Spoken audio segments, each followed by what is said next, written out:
What's up, everybody? Welcome back once again to another episode of Axel's Analysis. I am your NXT nerd, Axel Mulligan. Ditch the old nickname, had enough of it. Here's the new one. Don't like it, tough shit. Just a big thanks to everybody who listened to the two FWE refueled sort of review shows that I did last week. Got some really positive feedback from not only just fans. I had a few tweets from FWE senior referee Uncle Stephen. That was quite humbling, really, because he was actually quite appreciative of the reviews that I'd done for their company. Absolute pleasure. If you listen to this, Uncle Stephen, absolute pleasure. Two brilliant shows. Always find shows are easier to review when they're as good as they are. So it won't be the last two that I've covered for FWE. There will be more next year. They got shows booked for February and March. I'll be covering both of those, no question about it. I'll also be covering as a House of Hardcore show on the 15th of November. And I'm going to try and cover the New Japan show for, I believe it's the 4th of January. More so with that one for the main event is Kazuchika Okada, the number one contender, versus the new IWGP World Champion, new IWGP Heavyweight Champion, Hiroshi Tanahashi, who defeated AJ Styles last week. That was an incredible match. It was an incredible show. It's one thing with New Japan. I'm recently into it, courtesy of Ring of Honor. I was into it a few years back, but just didn't follow it up. But now I'm a bigger wrestling fan. Love New Japan, and one thing that I love the most about it is that I don't understand a single word the commentary team are saying. Not a single word. But what's so good about it is you can sort of drown out the noise that the commentators are making with the action that's going on in the ring, because the stories that are told in the ring are just phenomenal. As I mentioned, you've got on January the 4th, we've got Okada versus Tanahashi. They've had 6 of the most incredible wrestling matches I've ever seen in my life. And I suppose in a way you could kind of liken it to like The Rock versus Stone Cold back in the day, where they could, not face each other, and like for a year you could put them straight back in the ring. The chemistry's instantly there, and you don't have any issues with seeing them wrestle, because you're going to get an absolute wrestling spectacle. Anybody who's not seen any of their matches, they're all about on YouTube and Daily Motion. Failing that, get onto IWGPvideos.com. If you search under the Okada part, under the best of compilations, I've done it. I've bought the DVD. I shall be watching it as soon as it hits my front door. There is a DVD of all 7 matches they've had. The first one being in 2010. And then the rest being 2012, 2013, mainly over the IWGP Heavyweight Championship. But there's also one from the G1 Climax from last year. There's a group match from there. Incredible matches, all of them. At least 4 stars each match, hands down. Some of them been given 5 by Dave Meltzer. And obviously, Dave Meltzer is the guru when it comes to reviewing wrestling matches. Anyway, that's enough about New Japan. We'll get onto that as of next year. NXT this week, a decent enough show. Commentary team Brennan, A-Roy, and Renee Young. They did a decent enough job, Can't have too many complaints. They sort of did what they had to do, I suppose. Byron Saxton was the ring announcer, which was kind of surprising since JoJo's been doing it for the better part of 2 months now. But obviously Justin Roberts was given the boot from the main roster last week. Why, I don't know. Something to do with an argument he'd supposedly had with Michael Cole at ringside. JBL's came out and denied that was true. Kevin Dunn was involved, so when Kevin Dunn gets involved, someone's getting fired basically, because he's right up Vince McMahon's ass. Anyway, first match of the night. It took me longer to write out the competitors' names than it did for the match to sort of take place. Baron Corbin versus Elias Sampson. I was writing their names down, and by the time I finished writing their names down, all I heard was the ring bell. I had to rewind it. Corbin caught him straight away at the end of days. Wham. 1, 2, 3. Nobody's getting out of that. But just hoping that they're not going to build Baron Corbin in this manner, squashing everybody in 10 seconds. I absolutely think the guy's got a bright future. He's 30 years old. Should have had this push 6 or 7 months ago. Whether it had something to do with the Ascension being pushed the way they were, I don't know, because obviously you can't push two sorts of people the same way at the same time.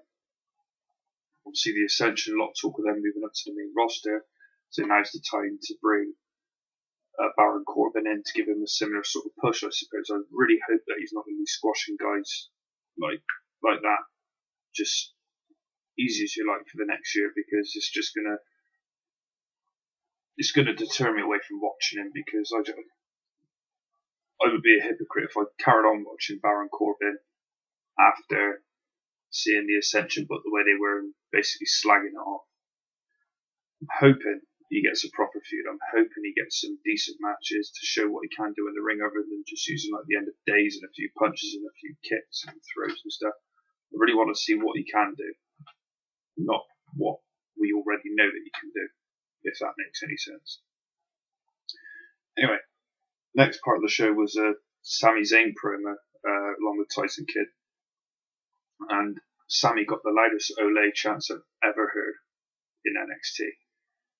The crowd at the moment is just really behind Sami, and it's really good to see, because everybody knows how talented he is. Everybody knows that he's going to be the NXT champion. And I mean, the build up for it is so similar to what we've seen in the past with certain people, losing the big matches.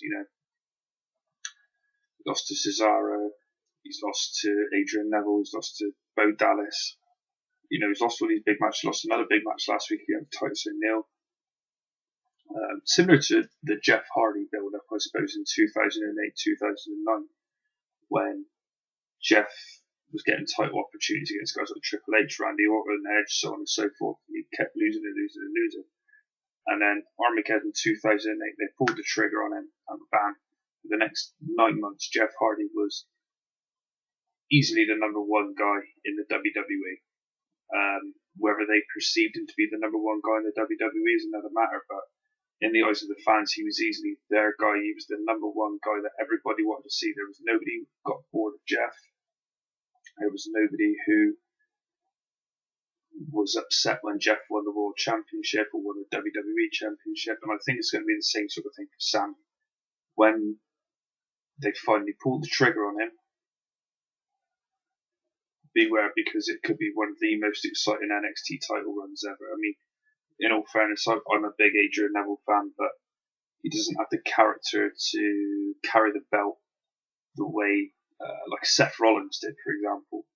Seth Rollins, he was only champion for 2 or 3 months, but he had that persona about him. Whereas Neville's run, for me, has been a bit bland, I suppose.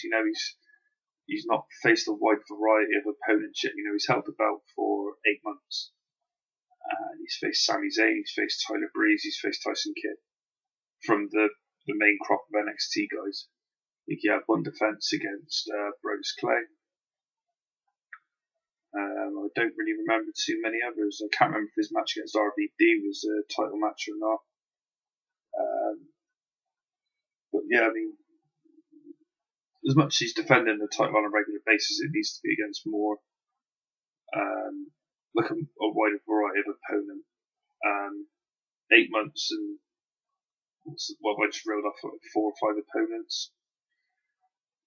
When titles are defended as often as they are in the WWE, you need to keep things fresh. Tyson Kidd's had 4 or 5 shots at the title. Sami Zayn's had a couple. Tyler Breeze has had a couple. Brodus Clay had a couple. You need to keep things fresh. You need to sort of change it up every couple of months just to keep the fans interested. As much as I am a big fan of long feuds, I think it works better for companies like New Japan or Ring of Honor, where you don't see the champion on the show every week, or the champion's not wrestling every week. And the talent pool is a bit deeper in those companies as well, for guys who are legitimate contenders. But For NXT, you need to be building up guys now to be able to take on Adrian Neville. If he's still going to be the champion by, say, December, because we're just going to be seeing Sami Zayn winning the belt. As much as I'd love to see Sami Zayn win the belt, Neville's got to defend the belt against other guys in that time period, in my opinion. But you never know. We'll see what they do with it.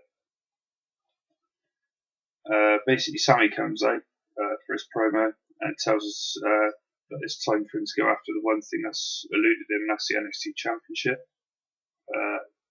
As soon as he says that, Tyson Kidd comes out. He's wearing a Sami t-shirt, and it wasn't actually explained why he's wearing it, which just didn't make any sense. Basically, Tyson says that Sami will never be champion and questions Sami for lying to the people. But Sami basically says he has no problem with Tyson coming out to have a rant, but he wants to know if he had Natty's permission before coming out here. Obviously, the storyline that they're running with those two. Basically, Sami tells Tyson, he says, go home, cry yourself to sleep watching Total Divas, and Tyson replies with, I'd rather be a star on Total Divas than a total loser. And he goes on to say that Sami gets like little moral victories here and there, but he hasn't got what it takes to win the big one. And any time he gets close to the top of the mountain, he falls off. And he brings up Sami's loss to Titus O'Neil last week and suggests that he's not good enough to be a part of NXT. So basically, Sami lays down the challenge for the main event tonight, which Tyson accepts. So we got a good solid main event match on paper: Tyson Kidd versus Sami Zayn. Who would want to see that? Tag team champions in action next. Kalisto Cara versus Buddy Murphy and Wesley Blake. A decent little tag team match, really. Nothing to sort of write home about and get overexcited about, but this is a nice little match. Served the purpose of getting the champions over. And Blake and Murphy looked sort of good in the process. It wasn't by any means a squash match. They probably got sort of 5 minutes or so, 6 minutes. And Blake and Murphy looked good for the time that they had on the front foot in the match. But as I said, champions went over. Obviously, you'd expect that. Blake was sort of sat on the top rope, and Hunakara was up on the second rope. And what he did is he sort of jumped and turned in midair and caught his legs onto the hips of Wesley Blake, and sort of it was like the sunset flip off of the top rope onto the floor. 1, 2, 3. Champions picked up the win. It was quite an impressive move. It was probably the most impressive part of the match. Probably one of the most impressive parts of the show. But let's say decent little 6-minute tag team match there to sort of start off the in-ring action. Well, unless you include Baron Corbin's squash over Elias Sampson, which I don't think you really can include that. But an injury update: Mojo Rawley. The injury sustained at the hands of Tyler Breeze a few weeks back was legitimate. Basically saying that he's due to have surgery. Well, this is what I read on the dirt sheets, that he's due to have surgery in the next few days. I read that on Friday, so he's probably had the surgery by now. If not, it'll be either today or tomorrow.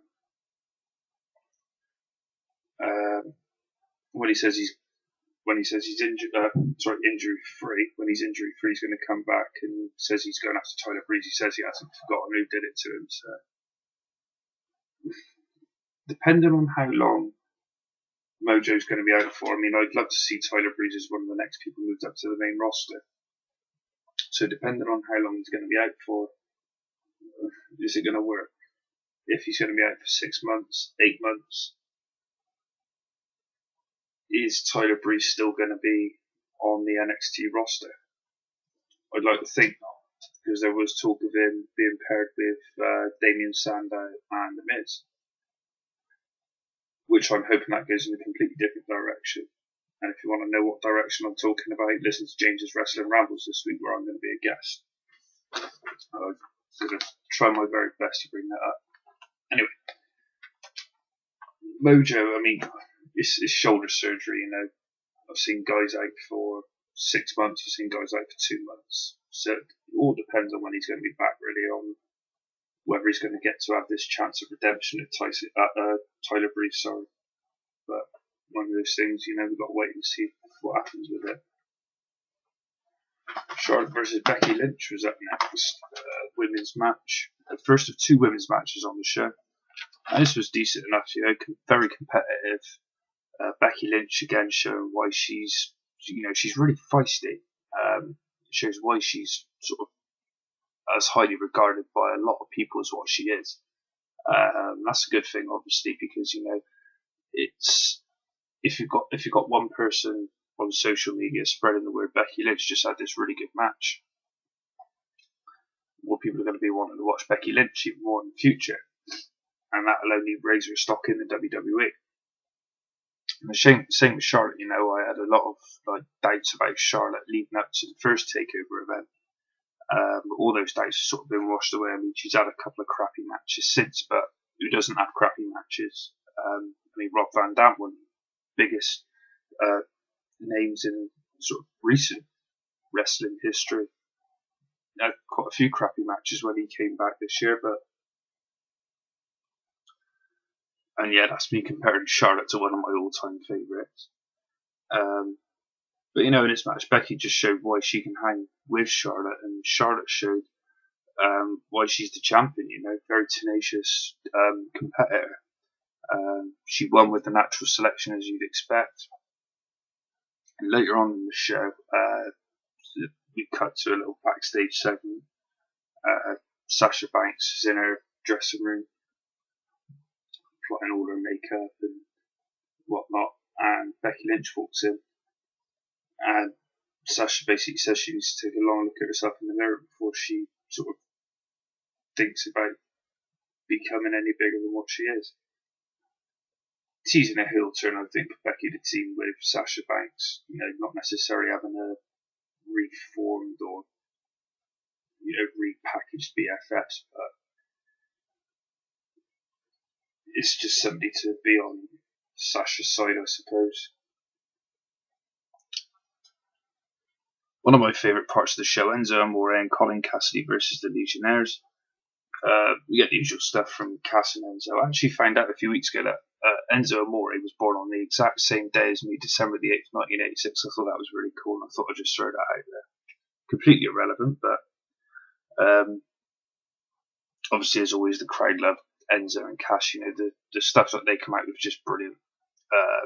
Same old shit this time, but it's the same old shit that I don't mind listening to time and time again because it's that damn funny and that damn entertaining. And Marcus still has the wrestling cap on, you know, when the Legionnaires come out. The basic story of the match was Marcus was the legal man. The match lasted for about a minute. Marcus was the legal man. He tagged in Sylvester, and as Sylvester tagged in, he knocked the wig off the head of Marcus, and Marcus went fucking ballistic. He went apeshit on Sly. You know, he started kicking the shit out of him in the ring, threw him out of the ring, and started whacking his head against the entrance ramp. And I'll tell you what, either Sly had a really bad concussion, or he's brilliant at selling a concussion. The crowd fucking loved it. They thought it was brilliant. Basically, Marcus ended up bailing. The rest sort of came out to help Sylvester. And actually, while he was attacking, there was lots of, instead of yes chants, they had we chants, which I thought was pretty funny. I thought that was pretty cool. But anyway, that led straight into the next match on the show. Cass says that, you know, they can get a match in here, in this little slot where their match is now sort of being cancelled, I suppose. And he calls out somebody they saw backstage called Blue Pants. And Enzo then introduces the lovely Carmella. And Carmella was looking brilliant, honestly. Another short match, but it was just sort of served to show basically what Carmella's can do. You know, blue pants, as we're calling her, she didn't get a single move in, I don't think. Carmella won with a submission, which I can only describe as a leg crossface, basically. She used her legs around the throat. It's sort of like a figure four headlock position, I suppose. But as she did, she sort of pulled back on her foot that was crossed, like round the back of her other knee. And it was a really good move, I thought. You know, she really wrenched in and sort of cinched it in tight. So clearly her training from Cass and Enzo is working out. An impressive debut. Main event, Sami Zayn versus Tyson Kidd, as I mentioned earlier, from their their segment from earlier, their altercation. It was solid. It wasn't as good as I hoped it would be, but still, still a good match. I don't think these two are capable of having a bad match. I just think that they're capable of having a much better match.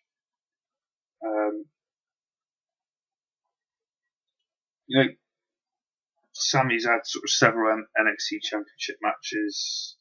As I said earlier, likened it to the Jeff Hardy situation. And this is his road to redemption, as he called it. This was the start of his road to redemption. And he did win this match. He sort of caught Tyson with a haluva kick in the corner. Tyson sold it brilliantly, as he always does. It was nice to see Sammy using an impact move as opposed to like Koji Clutch. He doesn't really use the haluva kick as much as I'd like to see him using it.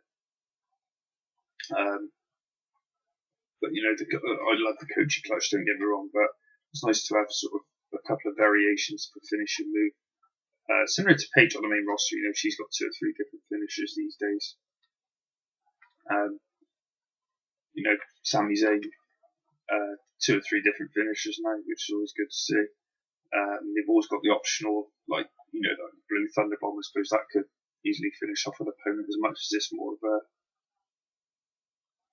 crowd reaction kind of move, I suppose. But I suppose you could use it every now and then, and I'm talking once every 3 or 4 months to finish off a match. Maybe if you like to do it off of the top rope or something like that, I don't know. But no, as I said, it was a nice little variation from the Koji Clutch, which he's won his last sort of 3 or 4 matches with. His last 3 or 4 wins have come with the Koji Clutch. Anyway, that was the end of the show. I give it a 6.5 out of 10. Next week, we've got a couple of matches set. We've got Bayley versus Sasha Banks, and then we've got Adrian Neville versus Tyson Hill for the NXT Championship, which, excuse me, I'm really looking forward to. I'm a big fan of Adrian Neville. His wrestling, not his personality, that is. And I'm a big fan of Tyson Hill as well, more so his personality than his wrestling. So put them together, you've got the complete package. This week's news. Willie Mack was released.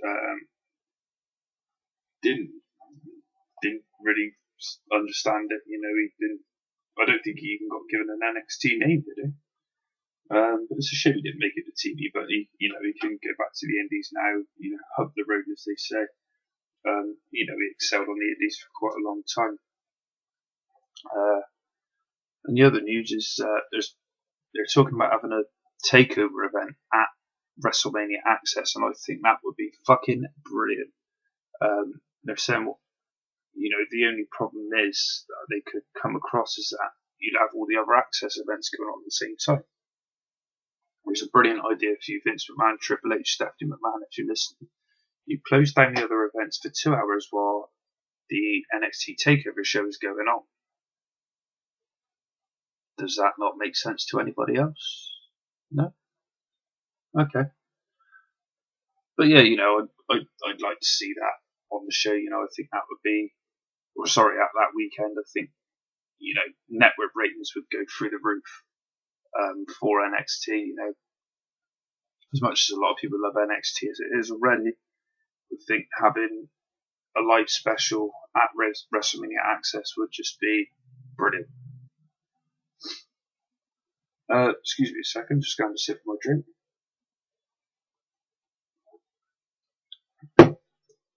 Grappling greats this week. I've not done birthdays because I just basically confused the shit out of myself with where I am with it. So I'll be back again next week. But grappling greats this week. What a fucking struggle. I had the choice between Fritz von Erich and Vern Gagne. I couldn't decide, so I put it to a Facebook poll. Who should I cover this week? Which ended up being a tie, 4 votes each. So, with my trusty 50p piece that I have here in my hand, which does have a head and a tail on it,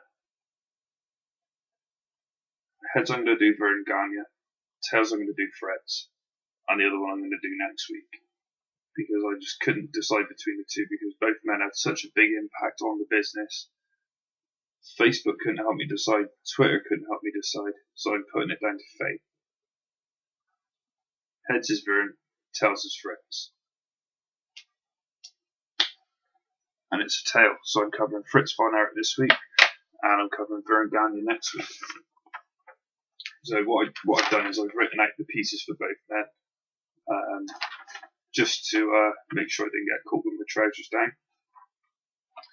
Fritz von Erich, born Jack Barton Adkisson on August 16, 1929 in Jewett, Texas. Attended Southern Methodist University, where he played football and threw discus, but he lost his college scholarship when he married Doris Smith, his high school sweetheart.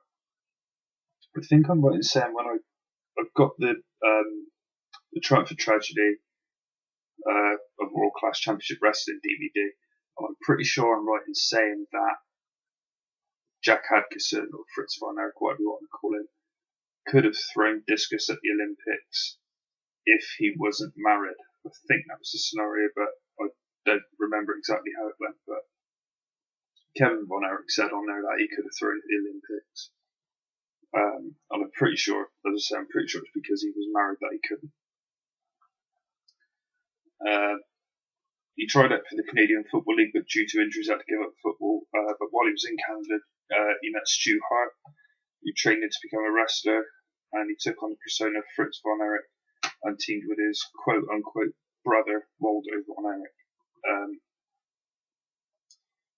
Adkisson's eldest son, Jack Barton Jr., was born in 1952, but tragically died at the age of 6 when he was involved in an electrical accident. Details that I've found online of that are very sketchy, a few conflicting stories, so I didn't want to sort of put across incorrect information as much as I know of. After watching the Triumph and Tragedy of World Class Championship Wrestling DVD, I know that it was an electrical accident. The exact details I don't know. But although he's a successful wrestler, Fritz, he's remembered for his time as promoter of World Class, or WCCW, one of the most successful territories at the time in the States. But, you know, WCCW did have its fair share of tragedies. You had the death of the four of the Von Erich brothers. David passed away in 1984, Mike in 1987, Chris in 91, and Kerry in 93. And then also they had the passing of Gina Hernandez on February 2nd, 1986. Gina Hernandez was a fantastic wrestler. You know, he had some brilliant matches, both teaming with and facing against Gentleman Chris Adams. The match where they lost their hair against the Von Erichs is one of my personal favourites of Gino's. Excuse me. Towards the end of the 1980s, the talent pool for WCCW was so thin that they had to merge with Jerry Jarrett's CWA to create the United States Wrestling Association in 1989. The USWA eventually went out of business 8 years later, last owned by Jerry the King Lawler, apparently. Adkisson divorced his wife Doris after 42 years in 1992, and he passed away due to lung and brain cancer in 1997. Fritz von Erich has been inducted into the following Hall of Fames: Wrestling Observer Newsletter Hall of Fame in 1996, the St. Louis Wrestling Hall of Fame in 2007, WWE Hall of Fame in 2009 as part of the Von Erich family, and Professional Wrestling Hall of Fame in 2012. So, a little bit there on Fritz, mainly, Fritz, you know, a bit of his family. WCCW. If you've not ever seen the Triumph and Tragedy of World Class Championship Wrestling DVD, it is one of the best DVDs I've ever seen, hands down. Phenomenal documentary, phenomenal story, no matter how sad it is, that, they had so much tragedy within that one company. Some terrific matches on there as well. One of, I would say, probably my number 2 match of all time, Kerry Von Erich versus Ric Flair steel cage match the night the Freebirds versus Von Erich's feud kicked off. Terry Gordy slamming the cage door into Kerry Von Erich's head. Brilliant. One of the best moments in professional wrestling history, hands down. That's the end of the show. As always, make sure you look out for me on Twitter at Axel Mulligan. Check out the Axel's Analysis Twitter page at Axel's Analysis. I'm trying to use it more than I have, simply because people are getting pissed off with me sending out the links to this show on my Axel Mulligan account. So, hey, here's to you. I'm sticking up my middle finger because obviously you can't see what I'm doing. Shout outs as always. Tim Vicious at Tim Vicious and at Tim_Vicious. Make sure you check out Vicious Rants on YouTube, where Tim reviews Raws and pay-per-views. Sunday Segway podcast on YouTube, iTunes, Podomatic and Stitcher Radio. I'm not too sure. I've got a semi-final coming up at some stage. I'm not too sure when. Just waiting for the green light from Kinney on when that's going to be. Looking forward to it, because if I do get through into the final, I am facing my fellow Bristolian and Mr. Dawson. I'm going to give him a shout out, actually, Steve Dawson at Top Rope Elbow. He's one of my favourite people to talk to about wrestling. He got dealt a really bad hand with his questions this week, and the questions were made up by James Powers. As always, at James Powers 33. Check out James's Wrestling Ramble on YouTube, Mixcloud and Podomatic. I am going to be on there this week. I'm making the sacrifice of watching an episode of Raw for you, James. Things I do for my friends. Tony Walker at Tony_Walker. Make sure you check out his Wrestling Matters podcast at WM Podcast on Twitter. You can check that out on YouTube, iTunes, Podomatic, Stitcher Radio and Mixcloud. At PW Smart Talk. And a big thank you this week to at Graven Babies and at Wayne Mason. Check out their blogs, masonsringsidereview.blogspot.com. I'll put the link in the notes below. Maryann was very generous over the last sort of few weeks. She's managed to get together quite a few autographs for me for NXT guys and girls. It's now sat proudly right in front of me above my television screen. Thank you very, very much. That is really appreciated. Just anything like that. I mean, I've got a baseball signed by the Ring of Honor roster. I've got that signed now. I've got a picture of Colt Cabana signed. I've got other sort of bits and bobs as well. But no, thank you very much for that. I do really appreciate it. And thank you everybody for listening. And I'll be back again next week.